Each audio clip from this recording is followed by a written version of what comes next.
Oh, you thought that money was a taboo subject? Well, today I'm gonna dedicate a whole video to talk about the differences with money between Germany and the US.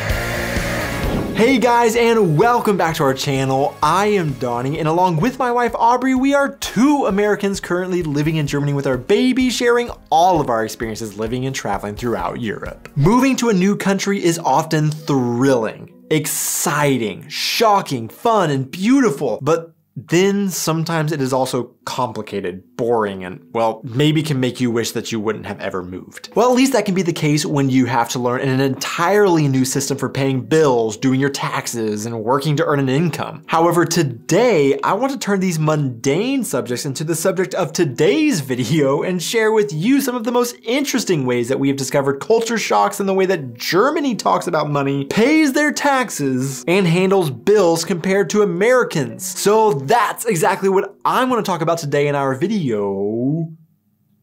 When it comes to bar, don't look too far. These money differences can be bizarre. We first were able to move to Germany once Aubrey found a job over here that got us a visa. Almost immediately we learned that when it comes to getting paid and talking about salary, there are some very interesting differences between Germans and Americans as she started working here. First off, in the US, it is most common for people to be paid bi-weekly, basically meaning that you receive a paycheck every other week on a specific day. In contrast, Germans typically get paid with one paycheck a month, which took some time getting used to. According to cloudpay.com, paying employees monthly is the cheapest from a payroll perspective and is the easiest option for administering taxes and other contributions to the government. This is primarily because when you pay bi-weekly, you have 26 pay periods a year, and there will be some months where you pay 3 paychecks rather than just 2 because of the way the calendar falls. But with paying monthly, you only have 12 very predictable and easy pay periods a year. However, cloudpay.com also says the downside of paying monthly is monthly pay is prone to putting financial strain on employees who struggle to manage their finances over such a long period of time. I'm sure for Germans who hear that, they may roll their eyes and moan something like, come on. If you're working and being treated like an adult, you should be able to manage your finances like an adult and handle waiting every month for your paycheck. And I definitely get that. I do think this is a little driven by Germans being used to being paid once a month though, just like we're used to being paid bi-weekly drives our perspective on the subject. Because I can say from our experience, we've been very fortunate with our careers to not have to live paycheck to paycheck, and we have our finances under control. But even with that and being paid bi-weekly in our jobs in the US, suddenly only getting one paycheck a month made us pause and think, hold up, we're okay not getting paid for a few more weeks than normal, right? We don't need an extra deposit of cash in between, right? I think for us, it felt like we had a more regular inflow of cash as we got paid more often in the US and in Germany, and suddenly going from getting paid 26 times a year to 12 felt almost like we were earning less or would have to be more frugal between paychecks, even though it ended up evening out income-wise in the end. But in terms of salary, another really interesting thing has been how Germans and Americans talk about their money they earn. So first off, both in Germany and the US, people don't generally talk about how much money they make, as this is a fairly taboo subject. But if they did, they do so in a very interestingly different way. Real quick, check out a little clip from the amazing YouTube channel Easy German and see if you pick up on this difference. Was verdienst du? Ja, zwischen so 1.000 und 2.000 Euro. Was verdienen Sie? Mittlerweile genug. Und wenn wir von Netto reden, dann sind es, lass mich nachdenken, 2.000 Euro. For Americans watching, they probably are caught off guard and say, what? Germans only make 2,000 to 3,000 euros a year? Because in general, Americans always talk about their income in terms of yearly salaries, whereas Germans have a tendency to talk about their income more per month. This isn't a 100% hard and fast rule, but in general, if you ask an American how much do they make and they're willing to tell you, they will say something like 30,000, 60,000, or 120,000. But a German, asked the same question, will give a much smaller number, I guess unless they are huge earners, and say something more like 2,000. Or 3,000, just as we saw in the Easy German clip. In both countries, the assumption is that you know they mean yearly amount in the US or monthly amount in Germany as they say their figure. But on this subject, I would be interested in knowing from you guys, do you feel comfortable telling people how much you make and why or why not?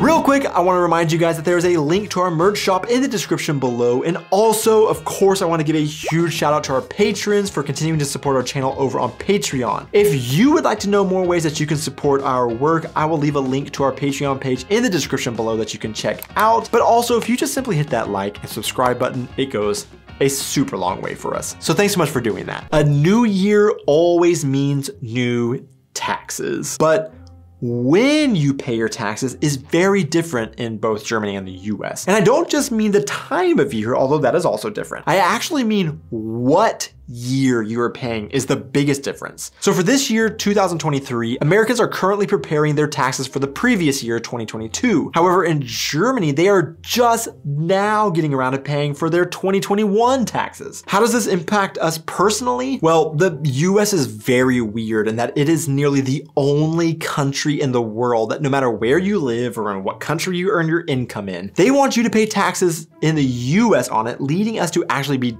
double taxed in a sense, as we must do this as well as pay our taxes in Germany. However, because of the difference in when a year's tax is paid, we end up doing a weird thing where, for example, last year we did our taxes for 2021, and this year we are preparing our taxes for 2022 in the US. But in Germany, we will be paying our 2021 taxes this year and won't prepare our 2022 taxes until next year. It feels like, wait, didn't we already do that as we prepare our taxes in Germany that we had already prepared then a year prior for the US because of this calendar difference? Speaking of taxes, one thing that was kind of strange to us when we moved to Germany was how our utilities felt like we were paying taxes in Germany rather than paying for our service. Let me explain this correlation, but first I have to say there definitely could be regional differences on this, and I know that different homes have different heating sources that could lead to different ways of paying for utilities. So I'm specifically talking about how paying for utilities was done in the US where we were from in Oklahoma and how we pay our utilities where we live now in Rhineland-Pfalz. So for where we live in Oklahoma, at the beginning of every month we had to pay our water, electricity, and gas bill for the month prior. This was a direct withdrawal, so we didn't actually have to go and pay for it or pay for it manually online, but all the utilities companies would look at how much we used for the respective utilities in the previous month and simply withdrew that amount of money from our bank account. You would have an account on each of the utility companies' websites where you could see a graph of your usage, how much you've been paying, etc. But it was always real time, and typically every month what you paid would be different than the month before that because your usage would be a little bit different. In Germany, it felt more like taxes because rather than it being real time based on month-to-month usage for our water, gas, and electricity, we pay a lump sum every single month based on an estimate of what we used the previous year on average, and then we receive a refund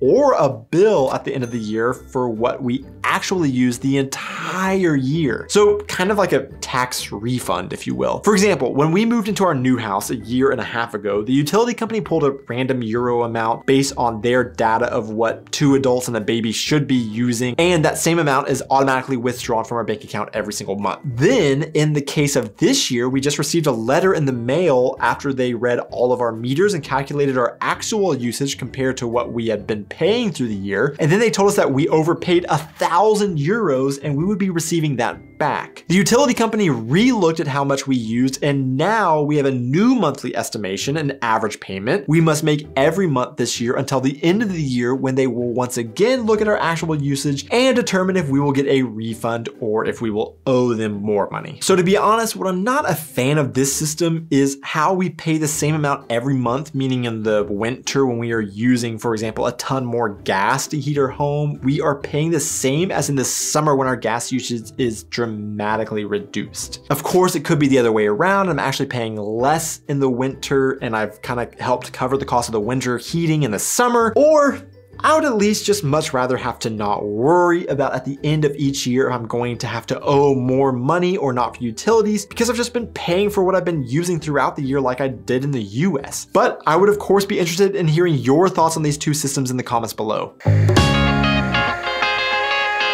One thing that took us by surprise whenever we moved to Germany, and honestly every time we go to another country and come back to Germany, it takes us by surprise again, is the dependence on cash in Germany. In our years living here, we have heard all of the reasons why this is the case in Germany, but NPR in 2019 asked the head of the Money and Credits Department at Germany's University of Rostock why Germans have such an affinity for cash payments versus using plastic, and she said, the most important reasons for the intimate relationship of Germans to cash are their needs for protection of personal data, security and confidentiality of payments, and for simple, universal usability. However, we've also been told by many Germans that they exclusively use their card for everything and rarely use cash, which honestly kind of surprises us and we do question a little bit. Based on our experience, one German habit that we have had to adopt, neither by choice or preference, but out of necessity, is that we now carry cash on us everywhere we go and have to use it quite often. This all is at least in comparison to what we were used to in the US, of course, where we typically would have cash on us, but it was primarily for that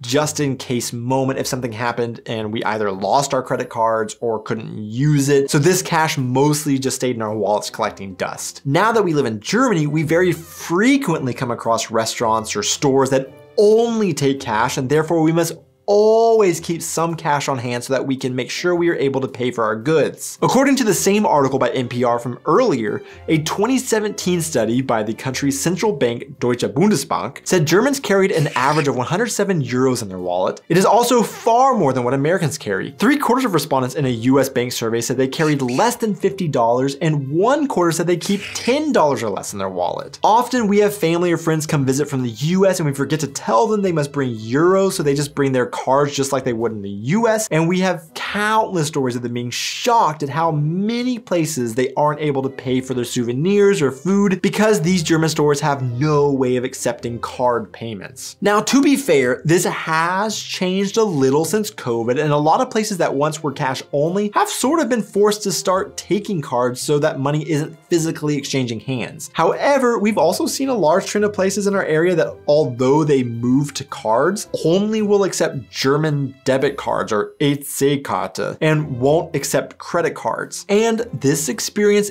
is going to vary widely from big cities like Frankfurt versus our more rural part of Germany, but where someone could actually forget what American money looks like in the US due to a lack of exposure. In Germany, you should always have the monopoly colored money in your billfold. To see who made it this far into the video, the random question of the week is: what was or is your least favorite subject in school? Thanks so much for watching, guys. Be sure to hit those like and subscribe buttons, and I will see you in our next video.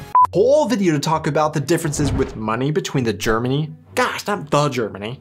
Well, at least that can be the case when you have to learn an entire, because I've just been paying for what I've been using throughout the year in the,